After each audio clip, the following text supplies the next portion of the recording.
tunjukin. Di sini saya ngeluka saya yang lama tuh koreng saya timbul lagi.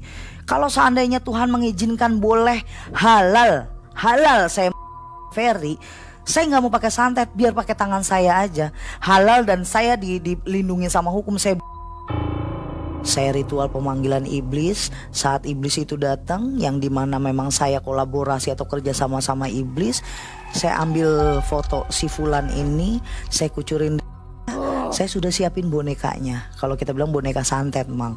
Ada satu ritual yang dia harus jalanin seperti menikahkan dirinya dia dengan iblis.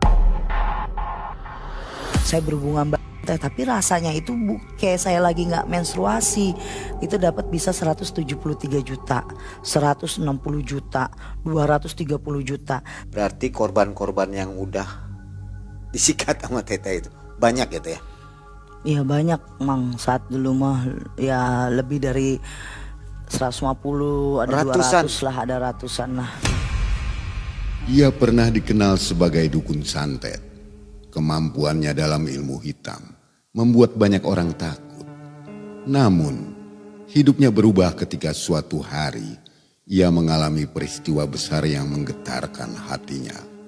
Setelah bertahun-tahun hidup dalam kegelapan, ia putuskan untuk meninggalkan ilmu santet dan menjalani jalan baru.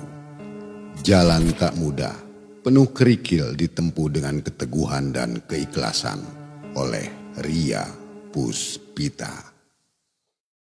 Sobat Malam Mencekam, narsum kita atau tamu kita hari ini istimewa. Siapa dia? Teh Ria Puspita. Nah ini dia. Assalamualaikum Teh. Waalaikumsalam warahmatullahi wabarakatuh. Assalamualaikum juga untuk sobat-sobat di rumah ya. Sobat, ini istimewa hari ini. Kita sudah mendatangkan atau didatangkan atau mengundang, bolehlah terserah. Pokoknya ketemu Teh Ria lah. Teh Ria Puspita yang kita semua sudah tahu ya. Sudah terkenal, yang belum kenal keterlaluan nih. Teh Ria apa kabar? Alhamdulillah damang, Mang. Teh Ria nih kayaknya seger gitu ya. Harus seger lah. Seger terus gitu. Ajiannya lain, Mang. Ya, agak lain ya. Iya. Jadi Teh Ria sebelumnya kita ucapkan banyak terima kasih Teh. Sudah mau hadir di Malam Mencekam. Sama-sama, terima kasih. Jauh-jauh dari Depok ya Teh ya? Iya, saya tinggal di Depok. Tapi nginep dulu nih. Nginep dulu. Nginep dulu di Cirebon ya? Nginep dulu 1 hari di Cirebon, baru ketemu di sini deh. Istimewa. Sekalian ada acara yang lain ya? Kalau untuk acara lain memang ada jadwal keluar kota aja sih, Mang. Jadi abis dari sini kita langsung jalan ke Semarang. Ke Semarang nih langsung? Iya, semua timku aku bawa ke Semarang. Langsung gas ya? Iya. Oke Teh, kita hari ini mau ngobrol dan mungkin penonton MM banyak yang pengen tahu Teh sejarah dari Teh Ria ini yang begitu fenomenal. Padahal kan seorang praktisi itu ilmunya itu memang berbeda ya Teh. Ada yang tinggi, ada yang enggak. Tapi kok bisa Teh Ria nih yang muncul ke permukaan? Ada beberapa, tapi Teh Ria memang fenomenal. Nanti kita pengen tahu ya Teh ya, kisahnya seperti apa begitu.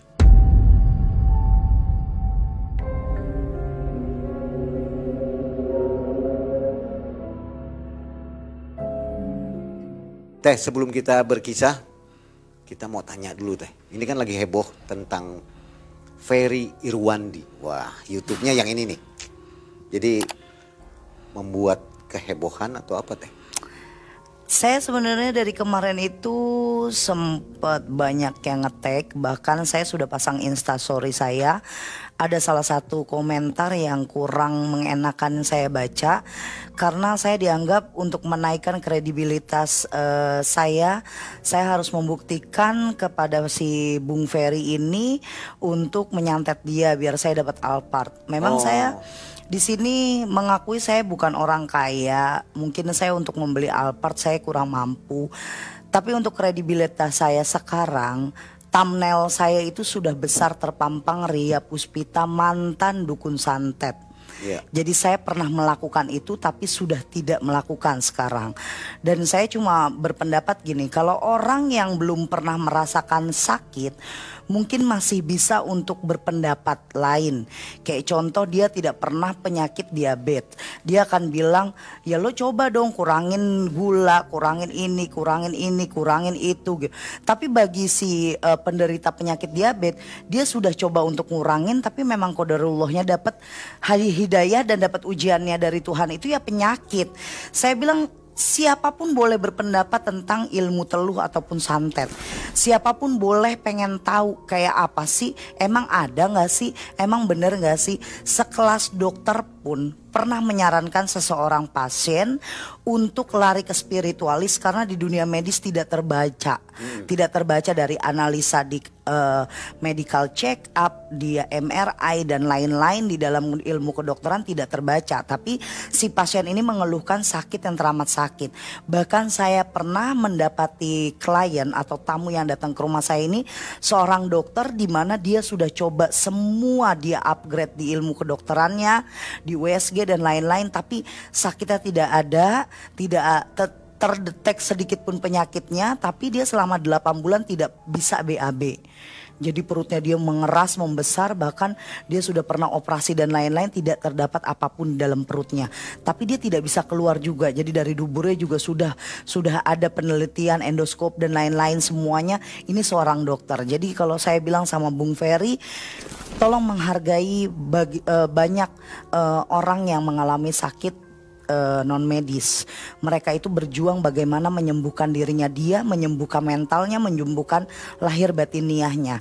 Jadi kalau Bung Ferry belum pernah merasakan yang namanya sakit non medis, santet, teluh, guna-guna, sebaiknya jauh lebih menghargai orang-orang yang sedang melakukan terapi penyembuhan. Jadi kalau memang mau membuktikan santet, teluh, guna-guna itu ada atau enggak, yuk silakan ketemu saya atau spiritualis lain. Kita ke berbagai tempat yang memang ada, seperti di Kalimantan, di Jawa, Jawa Tengah, Jawa Barat, Sumatera. Itu memang ada, bahkan memang nyata. Kalau di pedalaman itu nyata sekali. Nah kalau kita hidup di kota semua serba milenial, itu disebutnya kuno. Tapi kalau orang kampung mereka urut aja atau sakit aja masih menggunakan maraji, masih menggunakan tukang urut biasa, masih menggunakan dukun beranak, masih gunakan jampe-jampe, sembur. Jadi kalau kamu merasa tidak pernah, lebih baik jangan sesumbar. Karena di saat Allah menurunkan hidayahnya kepada kamu, menurunkan penyakit itu, jangankan muntah paku, kamu mati dalam keadaan muntah darah aja gampang. Kalau udah Allah kun fayakun. Jadi dengan tantangan itu, maaf, para spiritual atau dukun-dukun tergerak gak? Maksudnya ada yang tersinggung, wah gua sikat nih gitu. Banyak sih kalau untuk spiritualis yang tersinggung. Mungkin ada beberapa yang DM saya, teh gimana teh. Tapi kalau saya selalu bilang gak usahlah dilakuin apa-apa, karena itu kan hanya mau naikin exposure si Ferry aja. Ferry bilang kayak gitu kan biar viral gitu. Nah kalau kalian memang masih mampu untuk menggunakan ilmu kalian, saya tidak bisa ngomong apa-apa. Tapi kalau saya tidak mau, karena untuk apa saya mengucap 2 kalimat syahadat untuk bertobat, tapi saya masih mau menggunakan itu demi Alphard aja, nggak mau. Ada batasan-batasan itu ya? Iya pasti. Tapi kalau memang niat nih, anggaplah teteh, gua sikat nih gitu, mungkin gak kena teh? Kalau dia ketemunya sama saya di 2015-2016 mungkin bukan cuma muntah darah, muntah paku ya, saya bikin meledak sekalian perutnya. Luar biasa. Kalau di saat ketemu saya masih jadi dukun santet. Tapi kalau sekarang saya hanya mendoakan Bung Ferry semoga sehat selalu dan mudah-mudahan menghadirkan saya dengan Ferry. Saya mau tahu aja di benak hatinya dia saat ngucap itu tuh apa sih yang dia mau gitu. Statement Ferry Irwandi ini katanya udah aja kalau memang banyak tukang santet jadiin alat persenjataan Indonesia, alutsista ya. Itu gimana teh? Kok bisa sampai segitunya? Jadi alat perang baru lah begitu. Mungkin itu.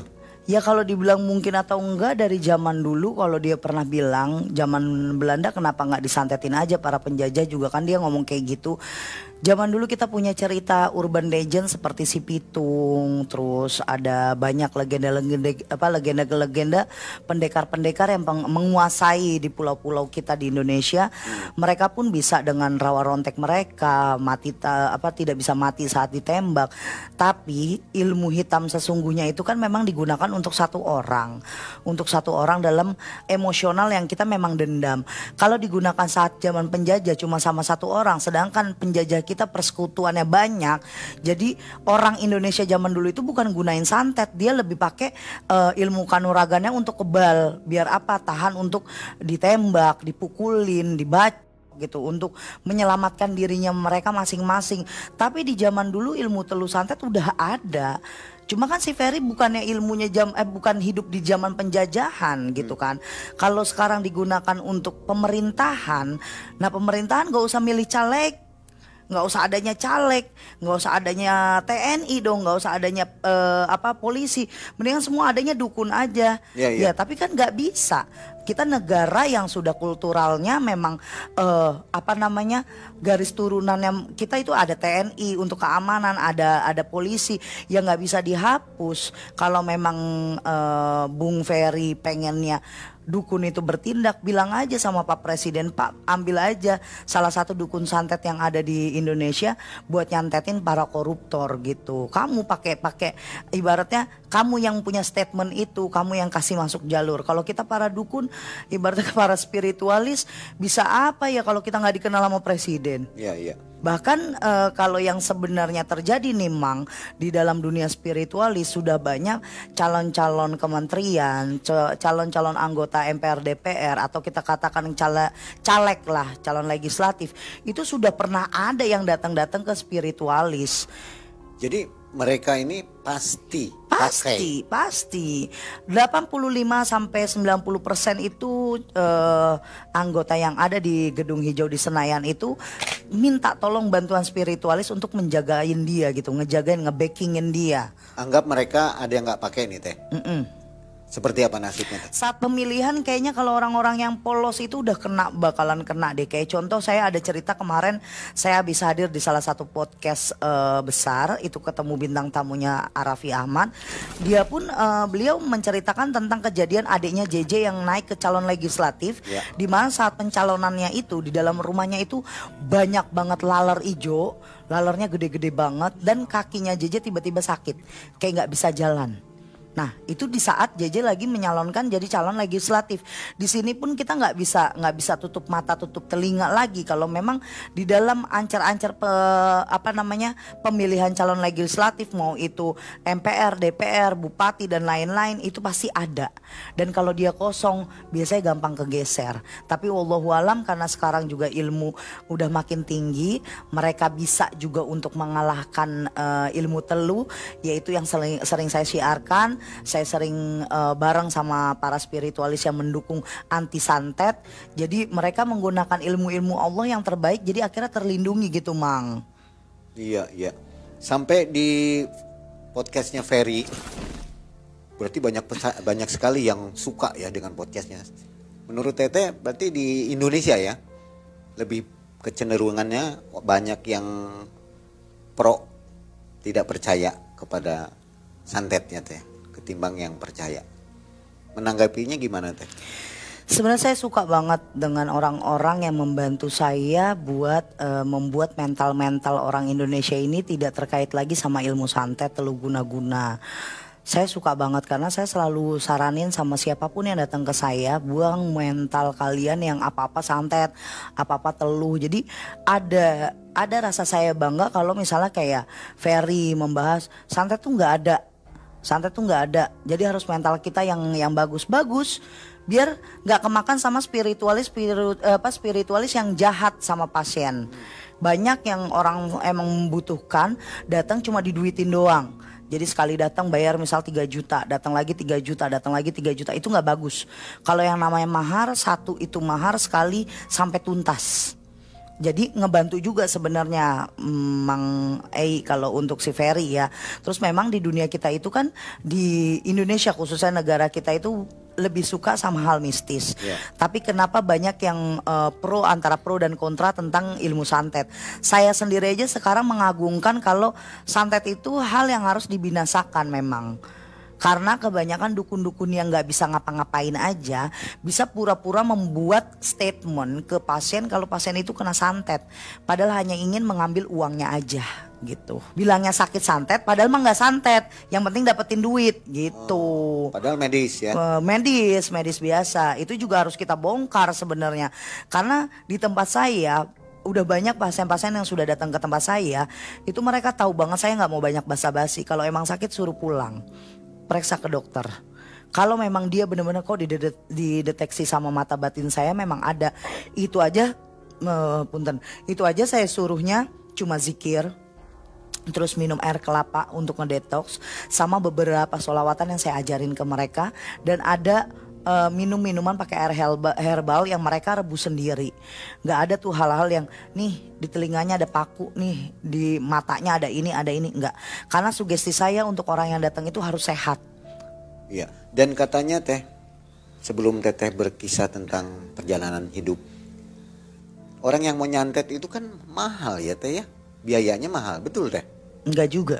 Enggak juga. Kalau untuk mematikan baru mahal. Tapi kalau untuk buat orang sakit, buat orang kecelakaan itu murah. Karena budget 5 sampai 8 juta aja itu masih bisa kita terima.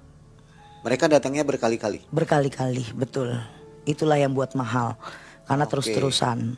Gak bisa sekali ya? Kalau sekali itu ya yang mematikan itu harus nominal budgetnya ratusan juta. Oh, langsung itu ya? Langsung, itu bisa 2-3 hari langsung kelihatan hasilnya. Sobat jangan kemana-mana, yang ini dagingnya nih. Yang mau tahu siapa itu Teh Ria Puspita, kita simak bersama. Malam mencekam, semakin malam semakin mencekam. Teh Ria.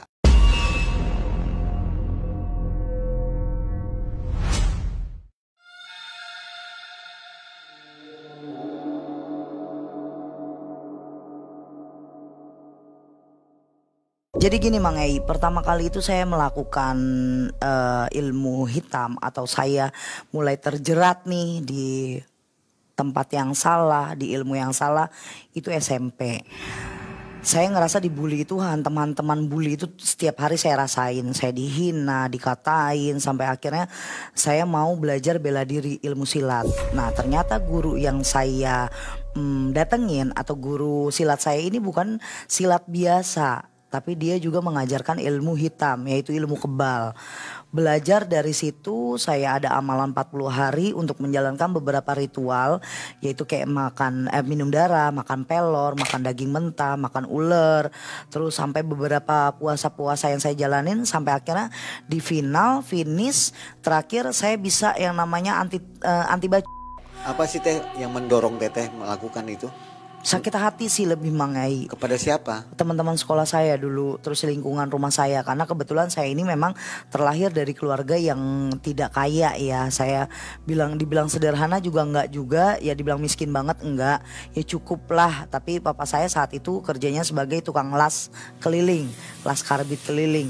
Jadi untuk seusia saya saat itu masuk di SMP yang kelasnya favorit, tapi sayanya miskin, gimana tuh, orang-orangnya banyak kaya gitu. Saya jadi sering diejek, dihina, terus dikata-katain. Pokoknya bulinya itu bukan cuma verbal mulut, tapi saya juga dipukul, dirampas uang saya, dicekek, dipukulin. Nah saat dipukulin itu Mang, saya ada rasa lihat aja loh gue bales. Ini cewek-cewek juga? Cewek cowok.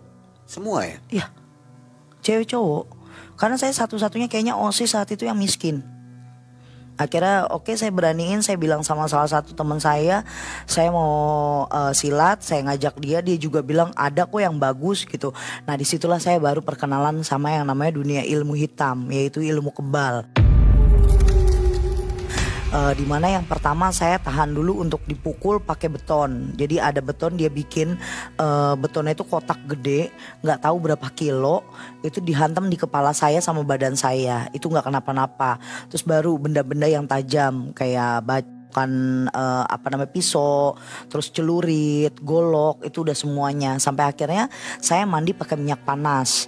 Minyak panas awalnya digoreng kerupuk ya, buat membuktikan kalau ini tuh memang panas gitu.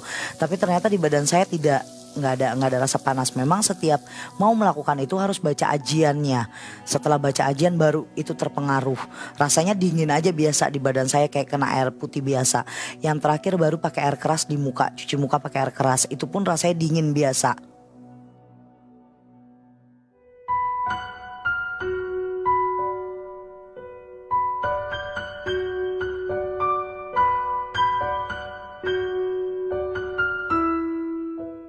Amalan itu sudah saya lakuin sampai ke SMA. Di SMA itu mulai nama saya tinggi. Saya dikenal sebagai perempuan yang galak, cuek, galak, terus nggak ada takutnya. Bahkan saya untuk tawuran saya sanggup untuk maju lah gitu di peperangan tawuran. Sampai akhirnya lulus sekolah, disinilah mulai masalah keluarga sih. Jadi orang tua saya divorce, berantem dulu, mama saya ketahuan selingkuh dan lain-lain lah. Itu bikin saya makin terpuruk. Saya diusir sama mama saya, berikut papa saya. Jadi papa saya itu saat dalam keadaan stroke, jadi saya harus bawa papa saya. Mama saya nikah lagi, kayaknya hidup saya makin hancur.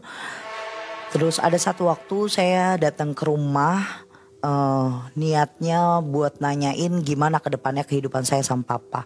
Tapi ternyata mama saya mergokin dengan laki-laki lain. Disitulah saya mantepin hati saya buat ngomong sama abah, guru silat saya, gimana caranya biar mama saya itu luluh sama saya sama papa.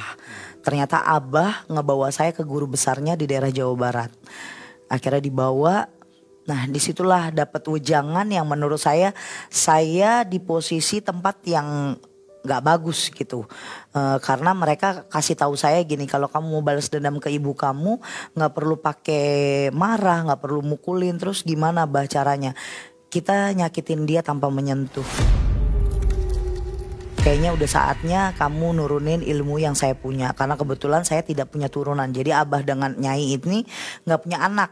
Nah dari 45 sampai dikurangin 35 anak didik di satu perguruan kita itu semuanya gagal. Jadi 45 ke 35 berarti sekian tuh udah gagal.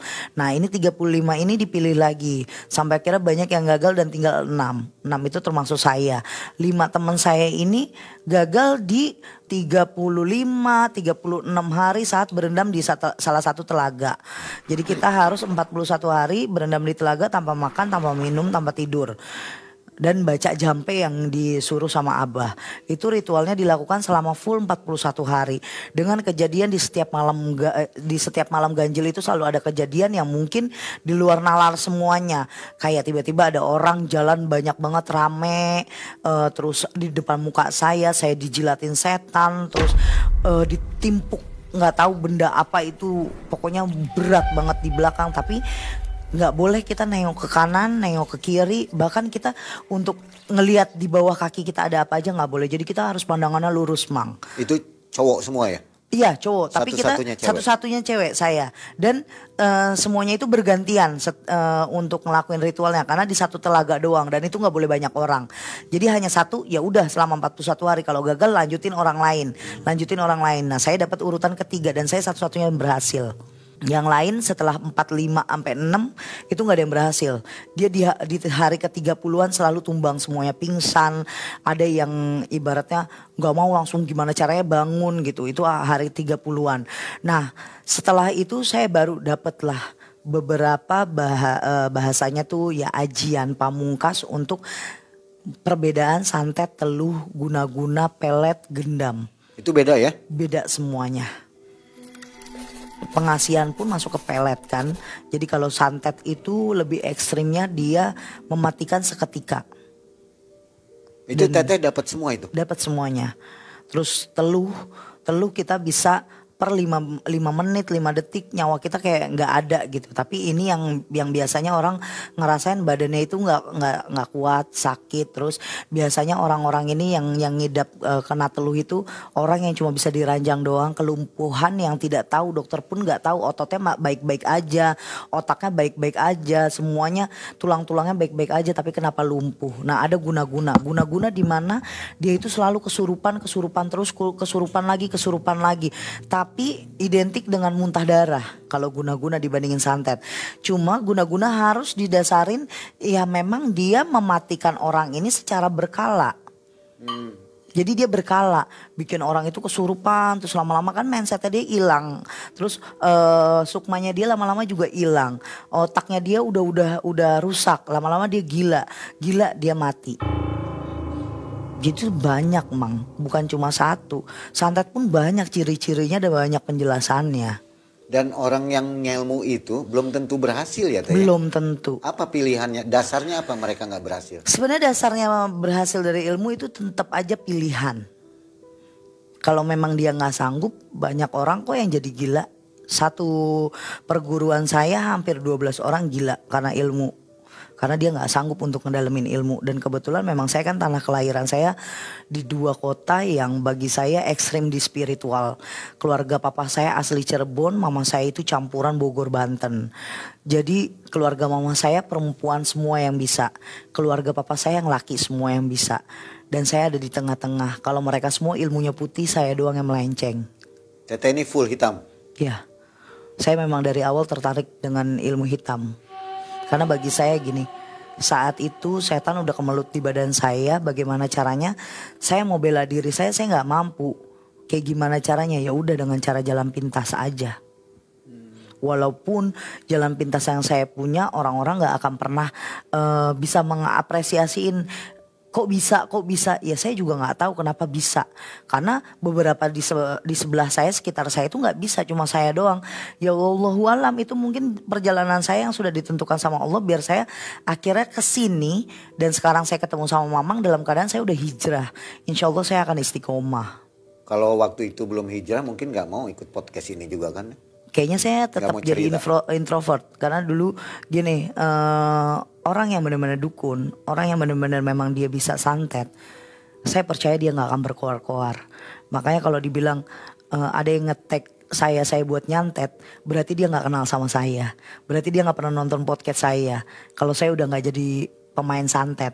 Tapi kalau di saat saya belum dikenal banyak orang, kenal sama saya di 2013, 2014, mungkin banyak yang komen di sini yang kalau kenal sama saya 2013, 2014, siapapun yang berurusan sama saya hilang.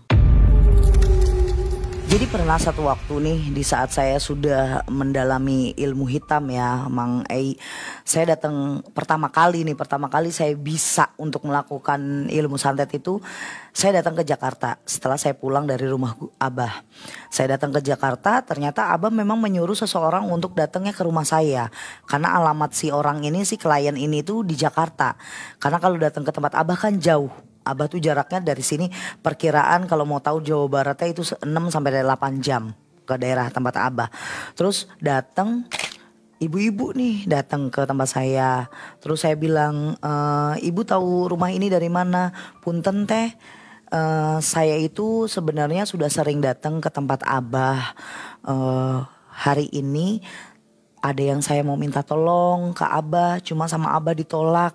Saya harus katanya ke Jakarta, ini alamatnya tempat teteh kata. Emang mau urusan apa? Datang ke sini, berani bayar saya. Tahu di sini untuk apa? Sombong gitu Mang. Awalnya saya sombong nih ke orang ini. Ini pasien pertama. Pasien pertama. Jadi saya punya anak buah. Anak buah saya ini tuh selalu gangguin urusan saya sama suami karena dia itu orang kepercayaan suami. Suami saya ini punya mebel besar di daerah Jawa Tengah.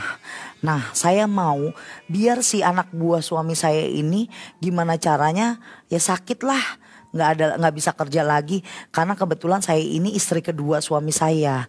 Jadi saya mau nguasain si mebel yang ada di kota saya ini. Karena kalau istri pertamanya yang di Jakarta, mebel di Jakarta dan beberapa pusat itu ada punya istri. Oh, lo mau nguasain semuanya. Terus anak ini mau dibuat apa? Mau di kayak gimana?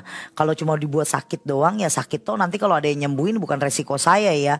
Saya pengen dari sakit nugila atau enggak mati teh, nggak apa-apa. Maharnya berapa teh? Nah sebelum mahar kamu harus siapin ayam cemani, terus darah. Nah darah ayam cemani ini harus beli 2 ya, jadi darahnya doang sama ayam yang masih hidup. Oke, terus saya butuh ada janin. Nah kalau janin yang saya butuhin ini nanti boleh kamu yang nyari, boleh saya yang nyari. Selain kembang sama menyan, ini yang 3 ini yang paling sulit. Karena yang namanya ayam cemani kadang ada orang ayam cemani cemanian. Nah kamu harus cari dari lidah, darah, mata semuanya serba hitam. Dan yang paling sulit nanti nyari janin itu urusan saya. Kalau kamu tidak sanggup. Janin untuk kumaha teh? Janin apa? Saya mau janin usia 1 sampai 4 bulan. Kalau kamu gak ada yang sarana untuk nyari atau media untuk nyari, carilah di dukun abur. Biasanya banyak, saya gak ngerti teh. Kalau kamu gak ngerti boleh, tapi ini bayarnya beda. Di luar mahar, ini 8 juta. Saya sanggup teh. Kamu datang ke sini 3 hari, bawa yang saya mau atau bawa uang yang saya mau. Siap. Udah gak lama 3 hari kemudian dia datang. Ternyata ayam cemani yang dia bawa benar. Dia datang bertiga sama 2 laki-laki. Dia bawa ayam cemani dan dia ngeluarin uang segepokan itu. Gepokan itu ada 8 juta beserta mahar. Maharnya sekitar saat itu 70 sekian juta. Karena dia maunya rentet ya emang, dari dia sakit terus mati gitu. Jadi biar gak terlalu kelihatan banget sama keluarganya kalau dikerjain orang lah, bahasanya gitu, sakit dulu dia maunya. Nah saya bilang, lu kan punya fotonya, lu punya nama, tanggal lahirnya lo punya. Gue butuh 1 nih yang susah. Ludah. Gimana ya caranya? Tapi anak buahnya dia langsung ngomong, tenang bu, saya bisa, saya sering ngopi kok bareng dia. Oh ya udah, jadi ludahnya itu gimana? Kalau dia ngeludah di tanah kan itu ada bekas ludahnya dia.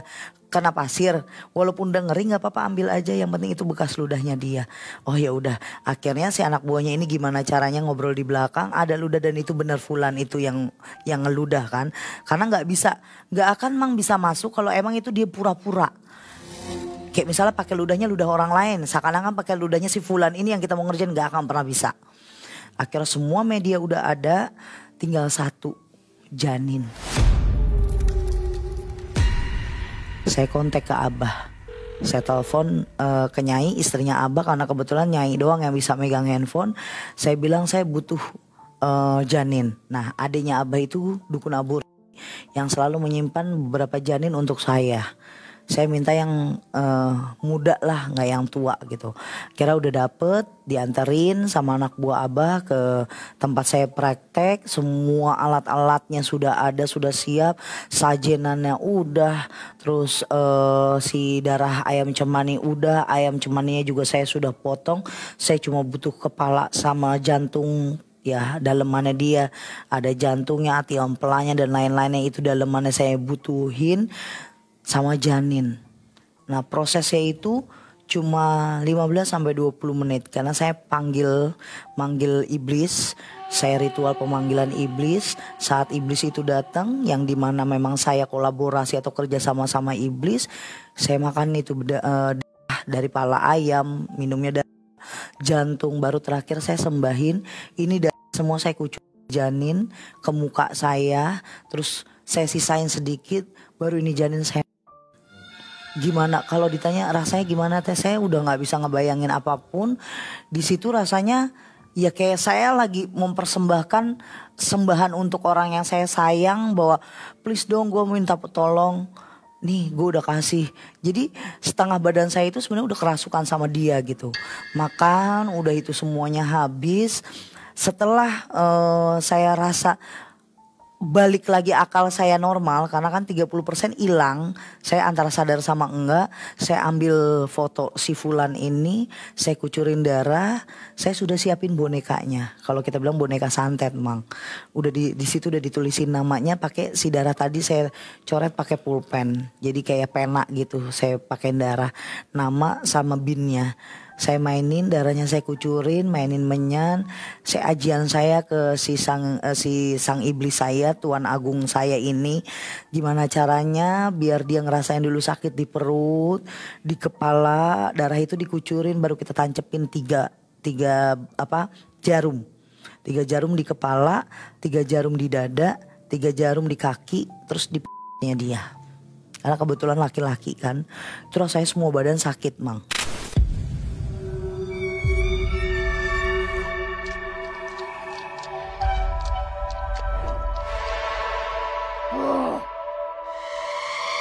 Saya biarin dia diem. Saya panggil orangnya masuk. Nanti kamu lihat aja ya. 3 sampai 1 bulan ke depan dia bakalan sakit nggak udah. Karena sejatinya santet itu bukan yang kayak orang-orang bilang tiap hari dikerjain, enggak. Dalam saya cuma tancepin itu ke boneka itu, saya diemin sebulan pun rasanya kayak gitu. Sebelum ada orang yang ngebantuin, sebelum ada spiritualis lain, alim ulama yang ngebantuin. Dia datang 2 minggu kemudian ke saya, wah hebat teh. Kemarin lagi bawa barang sama suami saya, tiba-tiba dia pingsan. Katanya kepalanya gak kuat, sakit, pundaknya sakit. Terus besoknya saat mau kencing, katanya mau kencing sakit banget gitu. Terus dia lagi minta izin nih, mau pulang, mau berobat ke dokter. Karena sama suami saya dikasih uang. Akhirnya saya bisa nih, gimana caranya memperalat suami saya. Untuk hasil-hasil yang mebel penjualan itu saya ambil. Oke, saya butuh uang 10 juta saya gitu.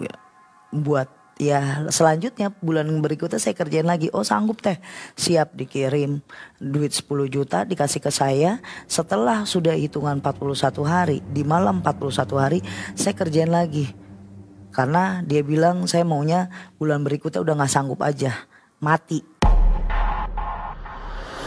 Nanti kalau dia mati, teteh saya tambahin duit seperti awal, berarti 70 sekian lagi kan.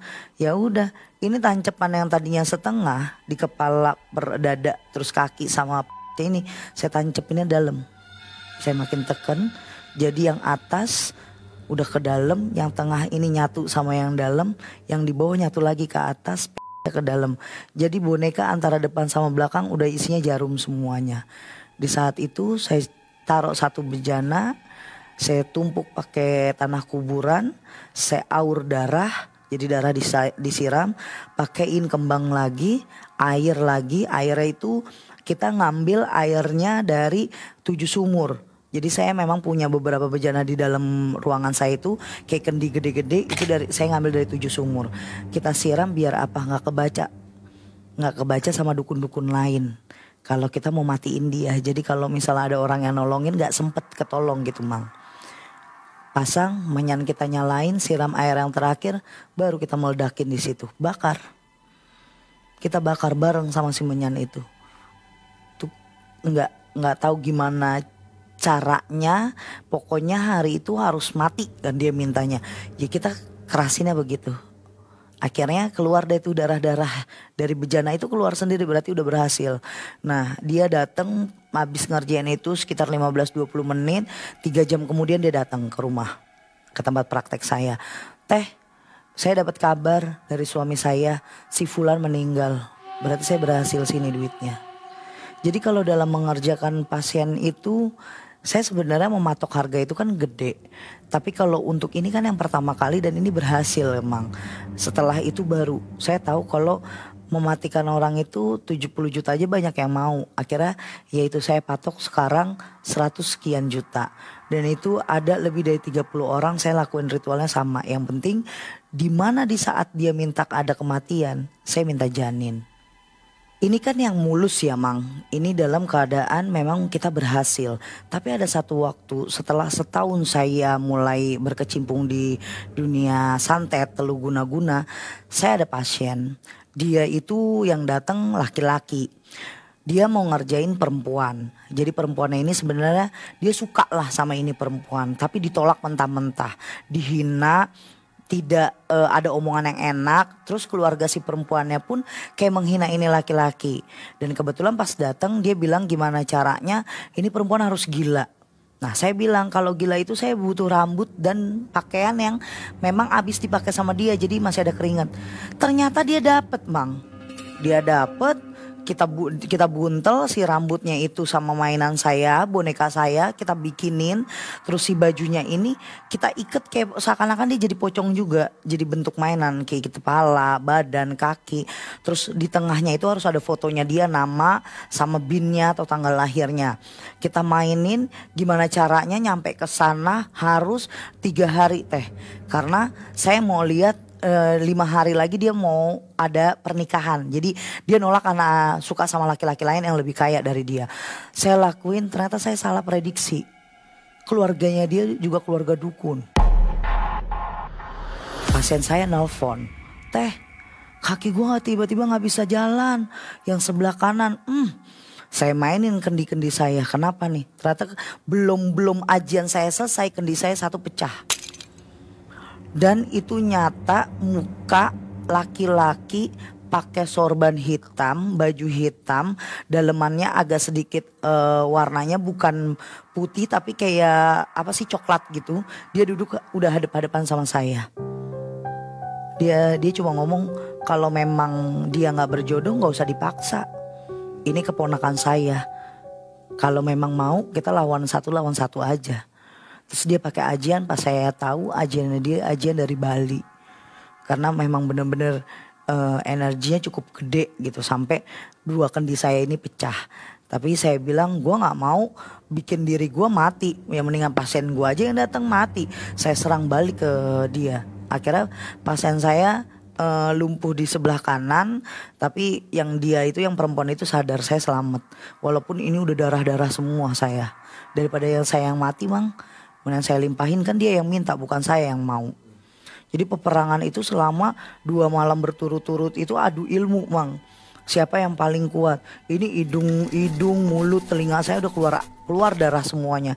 Bahkan semua yang namanya alat-alat praktek saya di atas kepala saya itu udah rubuh semuanya. Karena dia makainya bukannya ilmu hitam yang api, enggak. Dia pakai angin. Jadi kayak seakan-akan tuh di rumah saya ada angin puyuh kalau dia datang. Dan itu perempuan memang sudah sampai tahapnya gak mau keluar kamar, terus teriak-teriakan, nangis, jambakin rambut, jedotin palanya ke tembok. Katanya sakit banget kepalanya, sakit banget, tapi dia kangen sama klien saya ini. Tapi saya balikin biar gimana caranya buat bukan saya yang sakit, bukan saya yang kena, tapi klien saya. Saya imbasin aja ke dia yang jadi tumbal. Berarti gagal itu ya? Gagal. Gak ada pembayaran? Gak ada. Pembayaran udah. Pembayaran udah di depan. Di muka ya? Di muka. Jadi sebelum melakukan hal apapun itu harus mahar dulu. Oke, jadi Teteh ini kalau ada pasien sebelum bergerak cash mahar. Dulu. Gak mau diutang ya? Gak mau, mengkredit.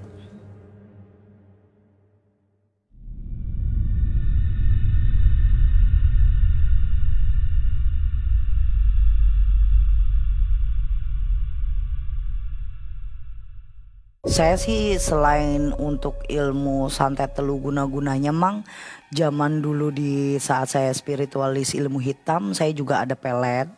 Pelet di mana ada seseorang yang datang, laki-laki, dia kepengen banget si perempuannya ini jatuh cinta sama dia.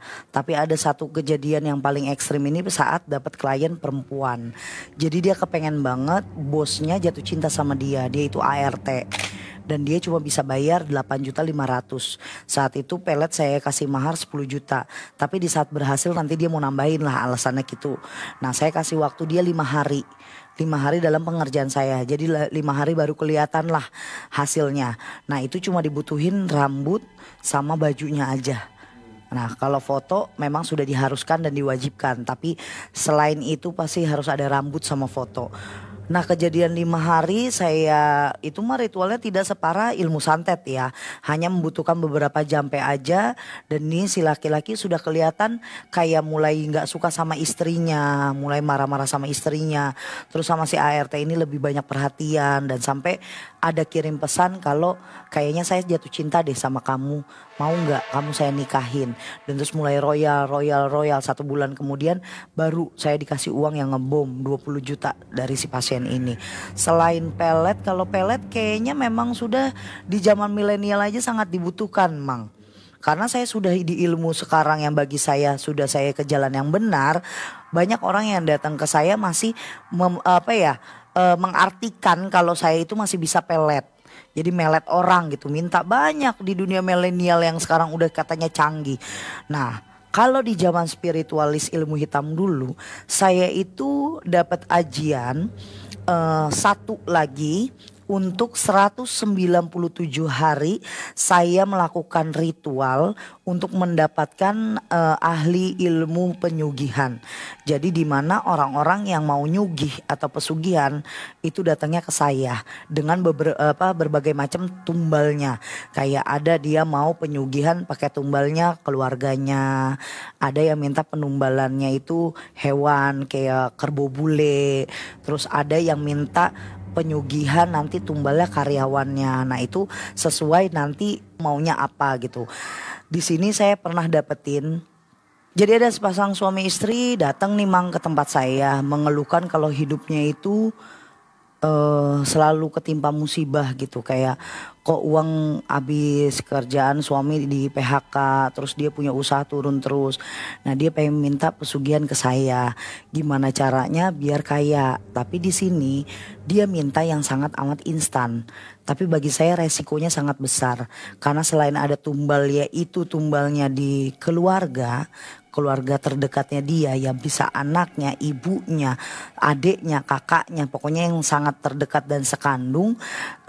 Ada satu ritual yang dia harus jalanin seperti menikahkan dirinya dia dengan iblis. Jadi di mana ritualnya saya harus benar-benar menjadikan si perempuan ini atau istrinya ini nikah dengan iblis saya. Nah saat itu datang Ibu Wulan dengan Bapak Ari, nama udah sama saya samarkan ya. Wulan bilang semua resiko sudah saya siap untuk tanggung, suami pun sudah siap.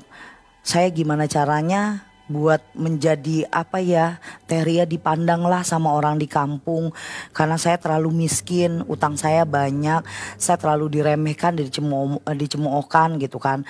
Oke Bulan, saya siap kok buat ngebantu karena kan semua resiko ditanggung kamu dan pembayaran ditanggung kamu. Saya cuma menjalankan apa yang harus kamu jalanin. Apa aja teh untuk ritual, selain untuk ritual yang saya akan ucapkan, siap nggak tumbalnya?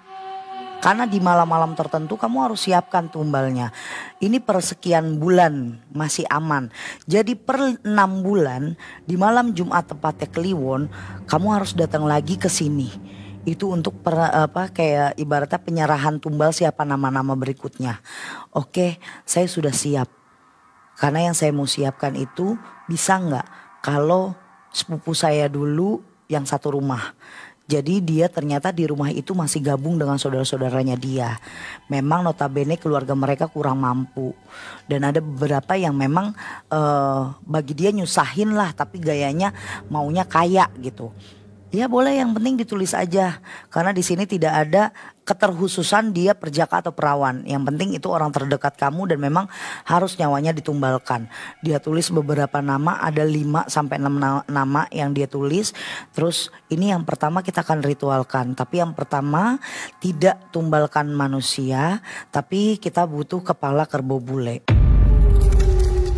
Jadi dia harus gimana caranya nyiapin si sapi bule atau kerbau bule ini, tapi palanya aja Mang, kita butuh palanya aja.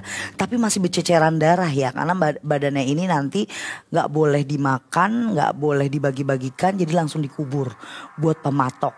Pematok dimana saat nanti kita butuh kerbau bule lagi, dia harus ngubur di sebelah si kerbau bule itu lagi. Kerbau bule kan mahal teh. Nah makanya yang pertama itu kita tidak minta untuk tumbal manusia, tapi kerbau bule dulu. Dimana dari ciri-cirinya, bentuk fisiknya dan semuanya harus kualifikasi. Kalau enggak, kalau tidak, dia si Wulan ini yang harus jadi tumbalnya. Sama kayak tumbal keluarganya. Kalau keluarganya tidak berhasil jadi tumbal kita, Wulan atau si suaminya yang jadi tumbal kita.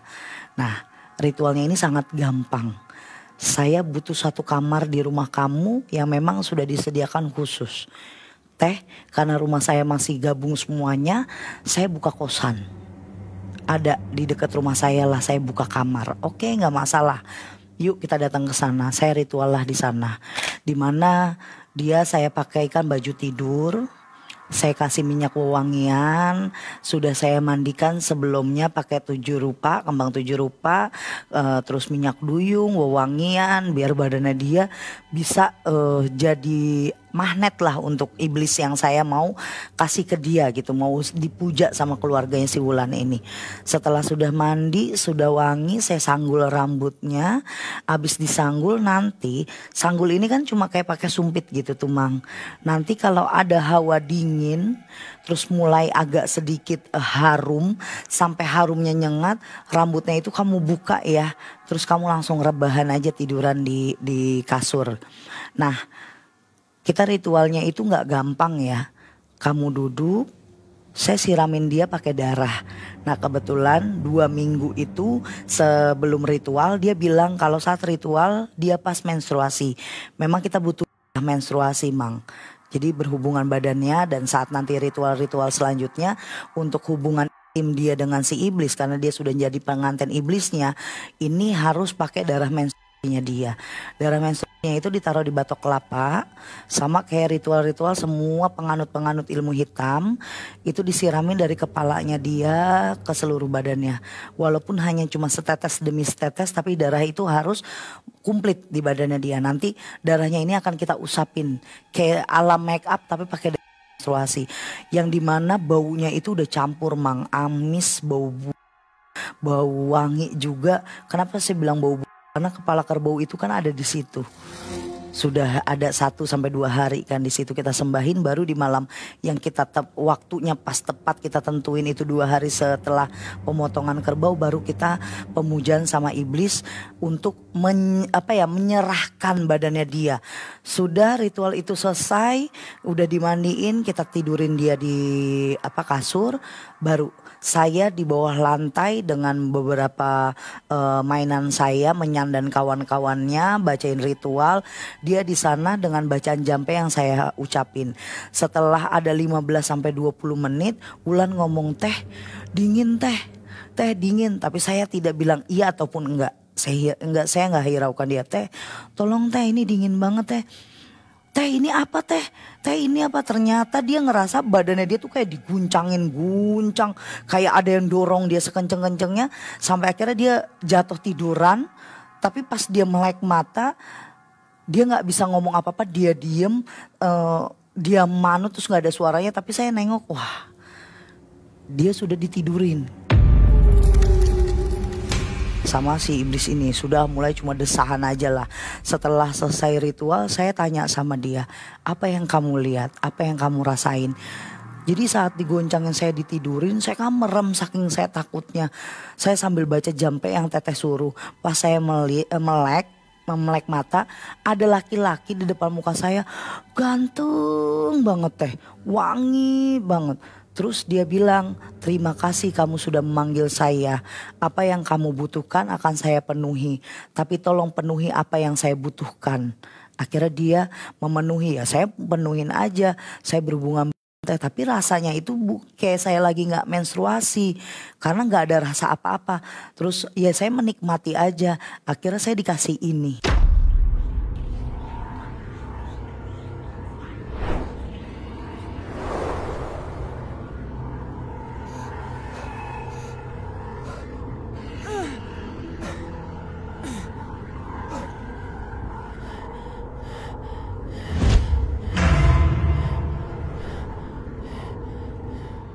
Dan dia ngasih tahu di situ ada logam emas. Jadi dia dikasih logam zaman dulu emas.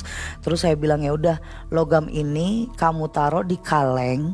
Kaleng, mau itu kaleng kerupuk, kaleng apapun, tapi bentuknya kaleng, ditutupin pakai kain merah.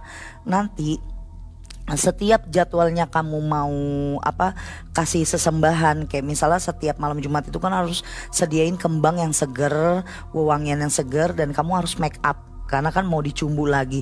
Itu setiap malam Jumat Kliwon Mang, harus ngelakuin ritual itu. Nanti kita ambil di situ, di dalam kalengnya itu ada duitnya. Jadi dari si logam emas ini. Akhirnya dia manut, besoknya dia bilang, "Ini berarti minggu depan lagi ya teh kita mulai ritual." Iya. Dan jangan salah, ritual pertama kamu di malam Jumat, disitulah tumbal dari keluargamu sudah mulai kita ambil satu-satu. Siap teh, saya manut. Akhirnya suaminya nyiapin kamar itu dengan rapih lagi, beliin kembang-kembangan lagi, dia siapin ritual yang kedua dengan dia sendiri sama suaminya.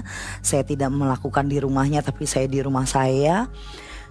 Dia bilang gak ada yang berat, semuanya sama dia lakuin. Mens, terus kebetulan dia sudah mensnya mulai dikit, jadi dia agak kesulitan untuk meperin ke mukanya. Tapi saya dengan nuntun dia, kalau nggak ada kamu beli ayamnya itu didiemin semalaman baru itu dipakai. Jadi dia pakai itu juga. Setelah itu kejadian dia bilang aman semuanya teh, tapi di pagi harinya sepupu yang dia mau korbankan itu kecelakaan. Nah, kecelakaannya itu yang benar-benar bikin keluarga semua bingung. Dia tidak ada luka, dia tidak ada pecah otak, dia tidak ada yang parah, motornya juga nggak kenapa-napa. Memang tergeletak di jalan, tapi di pundak sini ada cakaran 3 gini, cuma 3 jari gitu, cakaran. Dan itu cakarannya dalemannya cukup dalam banget di leher sini, cakarannya. Kayak robek gitu loh Mang. Dan dia bilang ini keluarga bingung apa dia kenapa kan. Terus mau diotopsi tapi kan gak punya uang. Akhirnya sudah penguburan dan lain-lain. Hari dia ada mau 40 hari, dia mulai ritual yang kedua kali. Dan dia mengorbankan atau menumbalkan adik bontotnya dia, adik dia yang paling bontot ya, paling terakhir, perempuan. Dia ritual, dia lakuin yang sama. Dia karena dia kan sudah menikah sama iblis. Jadi uang itu Mang setiap di kaleng dia tuh dapetin setiap dia buka. Setelah ritual itu kan dia buka, karena kan ritual buka dapetin duit. Minggu besoknya lagi ritual lagi baru dia ngeliat ada duit. Itu dapat bisa 173 juta, 160 juta, 230 juta. Ternyata tingkat kepuasannya itu dari dia berhubungan badan sama si iblis ini sama tumbal yang dikasih. Kalau tumbalnya dia masih perawan atau perjaka, uang yang dia dapetin itu full, gede. Bukan lewat usaha atau bisnis ya, langsung cash. Dia ada usaha, tapi usahanya dia cuma buat kamuflase atau pura-pura di depan warga lain gitu. Kalau dia punya duit banyak nggak ada usaha kan mungkin orang-orang bakalan lebih curiga. Jadi dia punya toko kelontong yang sebenarnya cuma warung-warung ala-ala warung biasa gitu ya, cuma buat jual rokok, ciki gitu-gitu yang tidak komplit juga Mang. Jadi itu tumbalnya setiap bulan, tahun? Per 6 bulan. Per 6 bulan. Per 6 bulan. Tapi dia ritual pertama itu, dari ritual yang pertama dia lakuin ke ritual kedua jaraknya pendek 40 hari. Nah dari 40 hari ini tunggu ke 6 bulan gitu. Jadi ini udah 2 ya? Udah 2. Awal dan 40. Yang awal dia ke Bobule, yang kedua 40 dia tumbalnya sepupunya dia.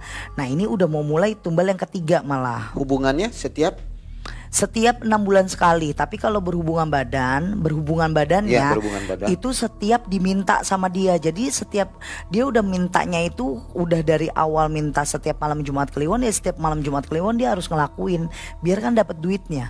Tapi kalau tumbalnya 6 bulan sekali. Jadi pas giliran dia mulai tahu nih yang bulan ke-6 ini adeknya tuh dengan lancar banget dapat duit juga gede, karena ternyata Mang adeknya ini masih perawan, masih baru lulus SMA gitu. Perawan dia dapat gede, makin semangat dong dia. Ternyata dia lupa di beberapa list terakhir itu adalah nama anaknya. Nah dia datanglah ke tempat saya, teh ini udah tumbal ke-5 dan ini yang terakhir, yang ke-6. Saya udah cukup bahagia teh sama kehidupan saya sekarang. Boleh gak teh kalau ini jangan ditambahin, maksudnya udah cukup. Ya gak bisa. Kamu sudah berjanji, bersaksi, menyanggupi, mengiyakan semua proses-proses yang ada. Dan kamu mengiyakan ini nama ini menjadikan tumbal seserahan kamu. Kamu sudah punya rumah, punya mobil, punya usaha besar. Ya kamu udah dibantu, terus kamu mau minta begitu aja, ya kamu namanya tidak berjanji ya. Ibaratnya kita semua kecewa lah sama kamu kan, ingkar janji. Ibaratnya udah gak sesuai sama perjanjian awal gitu. Nah pada malam di ke-6 dia udah gelisah. Malam ke-6 dapetin tumbal ya, udah setahun lebih itu kan, udah mau 2 tahun. Gak tahu prosesnya dia yang salah atau sengaja dia gak ngasih. Itu tuh Dia nggak ada kembang fresh, dia nggak ngasih yang namanya darah buat dia mandi. Terus di kamarnya itu dia nggak masuk kamar, dia malah pergi keluar kota sama anaknya, sama anak yang harusnya hari itu dijadikan tumbal. Tapi yang namanya iblis, iblis itu nggak ngelihat lokasi ada di mana ya Mang, dan bahkan dia di ujung goa pun, di dalam goa pun yang namanya iblis bakalan bisa tembus. Di luar kota saat di hotel ternyata anaknya itu lagi renang Mang, lagi renang sore, lagi renang. Itu kejadiannya jam 5, kata dia sih mau maghrib, memang kata suaminya itu mau maghrib. Anaknya lagi renang, anaknya usianya ya kelas 1-2 SMP, berapa tuh, sekitar 14-15 tahun. Itu katanya ada yang nyeret Mang, ada yang nyeret ke dalam sampai kayak orang kelelep minta tolong, nggak ada yang dengar, sampai akhirnya orang di atas, jadi di atasnya itu ada kayak bar shop gitu, ada coffee shop gitu, ngelihat itu kelelep, akhirnya ditolong. Pas malam itu kayak orang kesurupan terus Mang di hotel itu, teriak-teriak gitu, matanya dia sampai hitam. Akhirnya pas besok mau dibawa ke rumah sakit, di dalam ambulan itu dia ngamuk, kan dia diikat, berontak terus, ngamuk berontak, sampai akhirnya dia mangap, nggak tahu itu dia si bapaknya, si suaminya Wulan bilang, saya nggak tahu itu saat dimakan atau gimana sama iblis itu, tiba-tiba dia mangap teriak tapi kayak nahan sakit gitu udah. Nah pas nyampe rumah sakit diperiksa sama dokter, balik lagi Mang, di sini ada cakaran 3, sama semuanya memang sama. Si Wulan pun mengakui memang semua ada tanda di leher ini kayak 3 cakaran gitu. Nah saat di situ dia histeris, dia nangis, dia ngamuk, dia pulang abis yang ngurusin semua mayit, dia pulang ke rumah kan, dibawa mayit anaknya ke rumah mau penguburan, dia masuk ke tempatnya dia buat sakral lah, tempat dia, kamar khusus itu si iblis. Dia masuk, dia ngamuk-ngamuk di situ. Dasar iblis biadab, iblis kurang ngajar, anak gue lu ambil. Wah dia ngamuk, semuanya dibantingin, dipecahin, sampai akhirnya dia teriak. Mungkin disitulah fase dia gila. Abis dia teriak dari di situ, soalnya suaminya denger kayak ada bantingan kenceng banget Mang. Wah kenceng banget, dentuman kenceng banget, dan di situ langsung istrinya teriak sekenceng-kencengnya. Suaminya masuk ke dalam kamar, ternyata istrinya lagi nggak teriak tapi lagi gini, nganuin rambut. Aku suka sama kamu, ngomong sendiri. Dan disitulah suaminya besoknya langsung datang ke rumah saya. Tapi itu nggak bisa diselamatin lagi Mang, itu akan terus. Bahkan karena ini sudah tumbal yang terakhir, bisa jadi nanti Wulan sama suaminya yang mati. Tapi kekayaannya masih terus. Kekayaannya dia setelah Wulan meninggal, setelah Wulan gila, terus nggak lama Wulan kan meninggal. Nah suaminya ini ngedapetin sebelum Wulan meninggal, pas lagi gila tokonya dia kebakaran. Terus Wulan abis meninggal rumahnya dia kebakaran. Jadi suaminya jadi gembel lagi. Total berapa tahun kekayaannya? Hampir 3 tahun kayak. Cuman 3 tahun aja ya? Hampir 3 tahun, 2 tahun setengah lah itu. Keluarga habis. Dan itu saya udah nggak tahu kabarnya lagi. Karena setelah itu dia nyari pun rumah saya kan nggak akan ketemu, karena dia fasenya dia jadi gelandangan itu di 2016. Saya udah mau selesai. Saya udah mau ibaratnya hijrah lah gitu.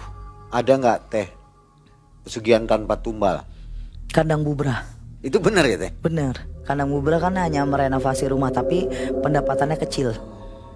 Memang tanpa tumbal? Tanpa tumbal. Tanpa efek? Tanpa efek. Ke kehidupan? Iya, tapi setiap merenovasi uangnya pasti segitu. Kayak contoh renovasi itu nggak gede Kang, emang itu paling 60-70 juta. Karena nanti dapatnya sekitar segitu lagi.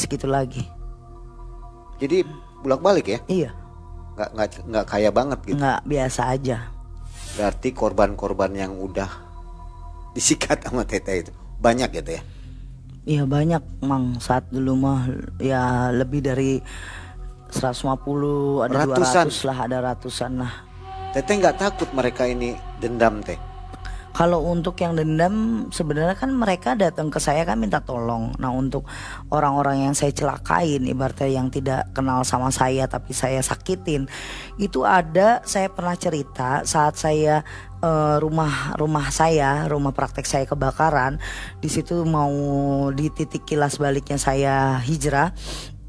Saat rumah saya kebakaran itu ada satu ruangan, di situ penuh dengan ratusan kendi, di mana saya naruhin nama dia, tanah kuburan, ya ibaratnya saya ngubur sukma-sukmanya mereka. Semuanya saya pecahin dengan dalam arti niat saya biar mereka semua sembuh. Tapi wallahualam, kalau memang saya yakin tobatnya seseorang itu akan dibantu sama Allah. Jadi mudah-mudahan seperjalanan saya menuju tobat dan saya istiqomah sama di jalannya Allah, Allah ngebantu untuk nyembuhin mereka-mereka semuanya. Karena biar gimana pun kan itu pakai ajian saya, otomatis ajian itu saya lepasin semuanya. Jadi hasil ngelmu teteh ini yang lama, yang hitam itu udah dibuang atau masih ada teh? Sudah dibuang. Sudah dibuang. Sudah dibuang. Dan teteh untuk mengobati orang itu harus ngilmu lagi dong. Ilmu yang sekarang saya gunain jauh lebih nikmat, karena ilmu yang sekarang saya pakai itu ilmu kehidupan, dimana yang namanya orang sakit ya harus butuh sembuh. Nah sembuhnya itu kita bantuin. Apa dia sakit? Yang bikin orang sakit itu mental, fisik, sama batin. Nah tiga-tiganya ini kita sembuhin dengan cara zikiran, detox diri. Terus kalau memang saya harus menggunakan ilmu baik, ibaratnya ilmu putih, sebenarnya ilmu hitam dengan ilmu putih itu nggak jauh beda, hampir sedikit ada serupa. Tetap kita harus ada puasa malam, kita ngerjakan malam, tapi bedanya nikmatnya di ilmu putih ini zikiran yang kita pakai yang hantamnya baik. Jadi adalah caranya yang mungkin saya nggak bisa buat luapin di sini ya, karena kan ini dapur kerjaan saya. Jadi biar gimana pun zikiran yang paling saya kuatin untuk jalur langitnya.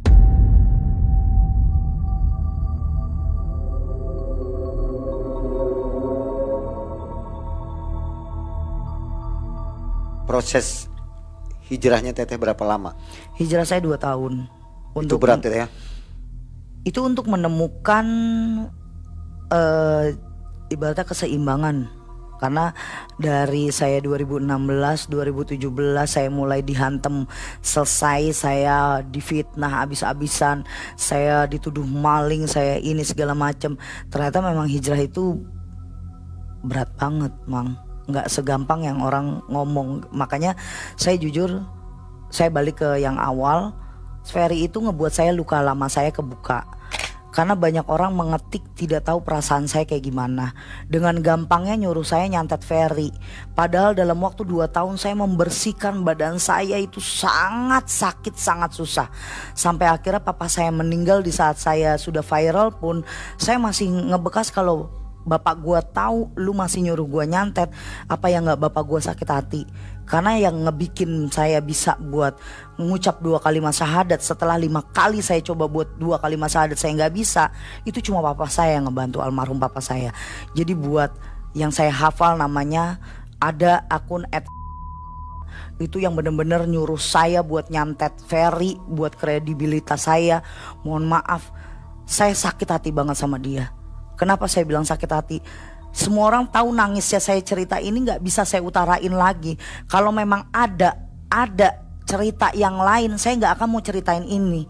Karena kenapa? Di situ saya anak yang paling hina, dimana saya yang udah durhaka banget sama orang tua saya nyakitin banyak orang.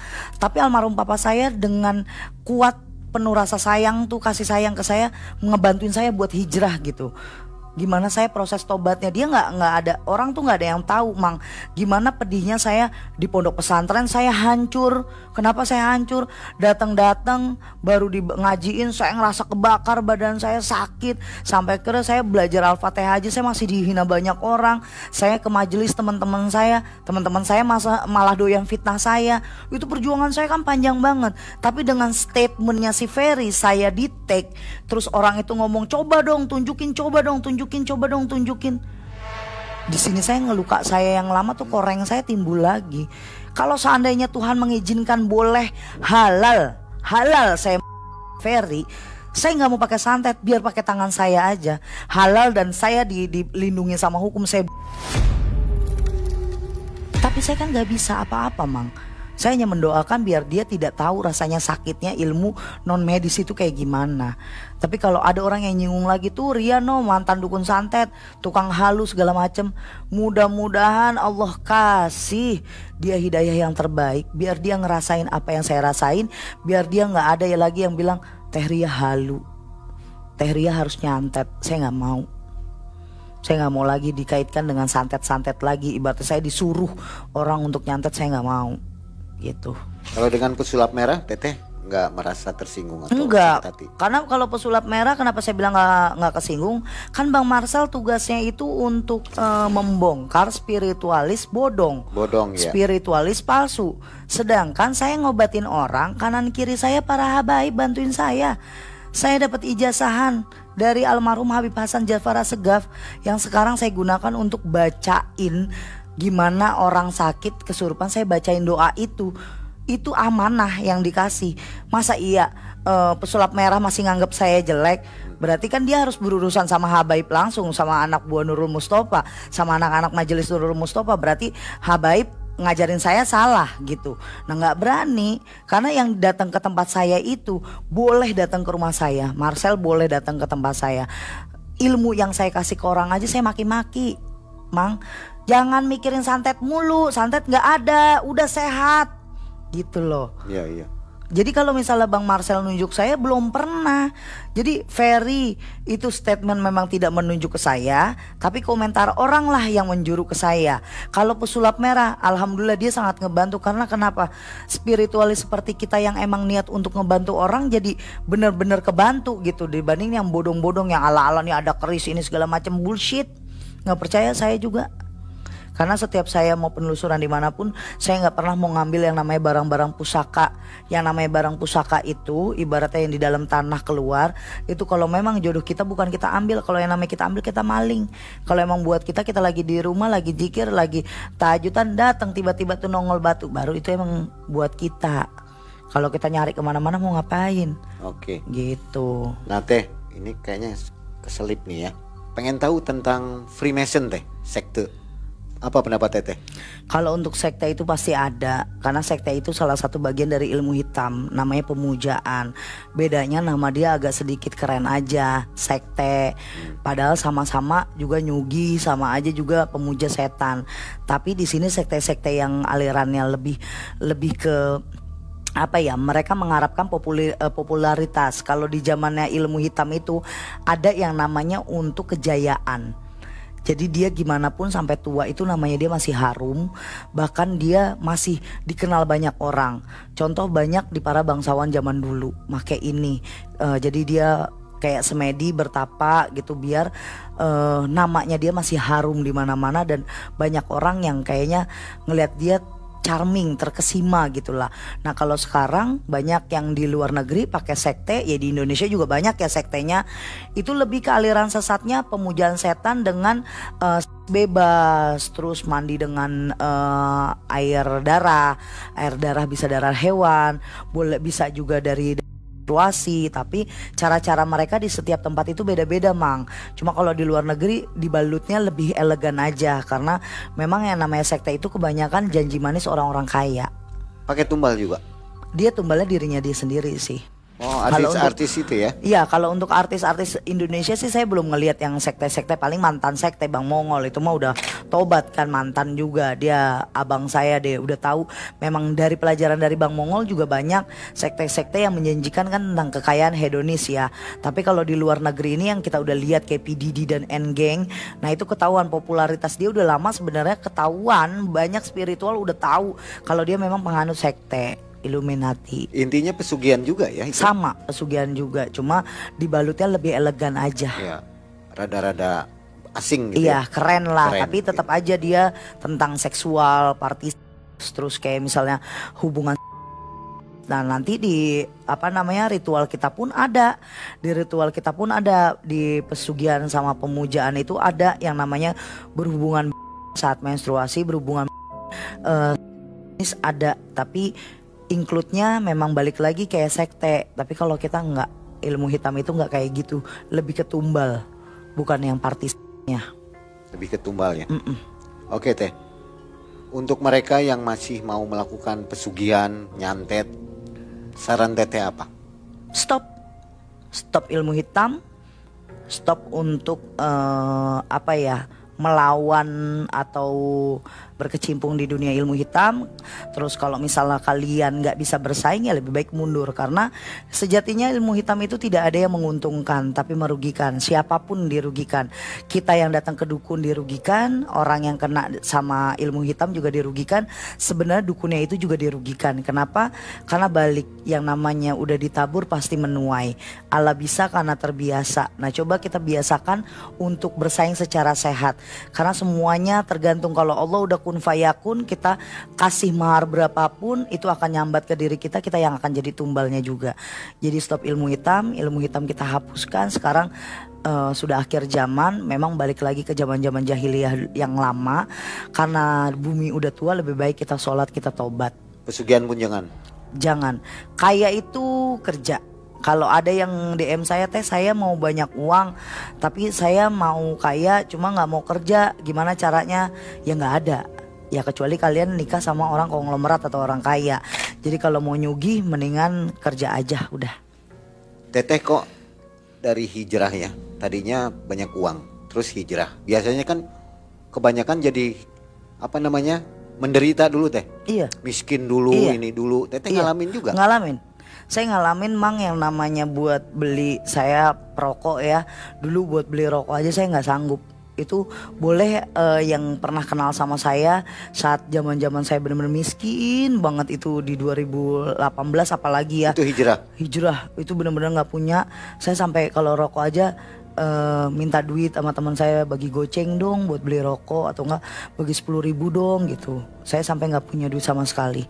Selama 2 tahun itu ya? 2 tahun pas nikah sama suami juga banyak ujian. Terus udah kayak gitu Cia atau anak saya lah, Cia ini yang bawa rezeki buat saya. Karena habis Cia umur 5-6 bulan saya langsung viral. Jadi rezeki anak itu pasti ada. Saya percaya itu ada jalannya. Oke, setelah kelahiran Cia, rezeki muncul di situ ya. Alhamdulillah. Terakhir Teteh ini sekarang populer. Orang-orang tahu. Pasti banyak yang iri dengki dong. Ada yang nyoba-nyoba. Kerasa nggak? Kalau iri dengki gitu mah banyak ya pasti. Kalau nyoba-nyoba, saya sebenarnya ngerasa. Tapi kan karena di rumah saya banyak tamu yang datang yang sakit, jadi saya nggak mau nganggepin ini orang nyoba-nyoba. Tapi udah campur aduk lah di rumah saya, antara orang nyoba-nyoba tes ilmu saya, ada yang emang nggak suka saya ngobatin orang, ada juga tetangga yang sirik. Jadi saya rangkum semuanya, tergantung aja sama diri saya. Kalau saya cuekin juga diem aja kok.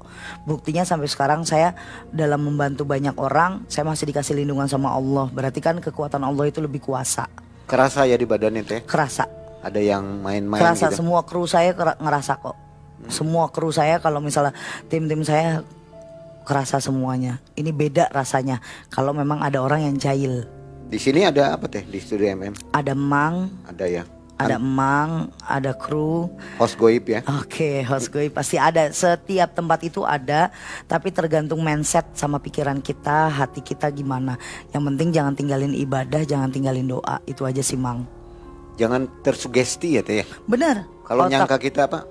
Gue kena santet nih. Nah, jangan gitu ya. Jangan, karena setan itu pertama kali yang diserang mental. Setelah mental kita udah goyang, pasti sugesti kita sakit.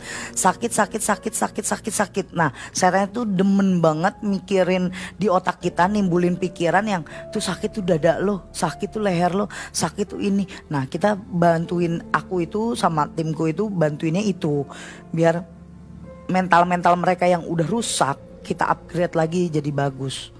Okay. Allah bisa karena terbiasa. Betul. Kita bisa untuk sehat, ya akan terbiasa sehat. Jadi bisa dulu buat ibadah, pasti selebihnya sehat. Insya Allah ya. Jadi jangan cepat percaya lah gitu. Betul. Wah saya kena santet nih. Betul. Cuekin aja gitu. Betul Mang. Oke.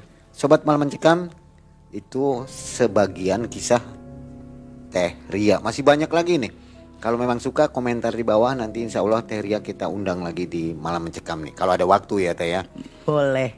Silakan komentar yang banyak, mau bertanya apa Teh Ria, terima kasih. Sama-sama Mang, nuhun pisan. Ada yang tertinggal nggak kisahnya sekarang? Kalau untuk kisah udah aman semuanya. Udah aman ya? Yang penting mampir aja ke channel YouTube aku. Oh pasti, kita udah Oke. nonton kok ya. Alhamdulillah. Tinggal MM diundang ke sana. Siap, Ikut boleh. penelusuran. Boleh. Ikut filmnya aja tapi. Oke. Baik, mudah-mudahan sobat semua puas dengan keterangan penjelasan dari Teh Ria. Ini menambah pengetahuannya. Jadi Teh Ria ini bukan dukun abal-abal nih. Dukun yang sudah kapok dan bertobat dan berhijrah sekarang. Terima kasih banyak. Akhirnya Mang Ai dan tim undur diri. Assalamualaikum warahmatullahi wabarakatuh.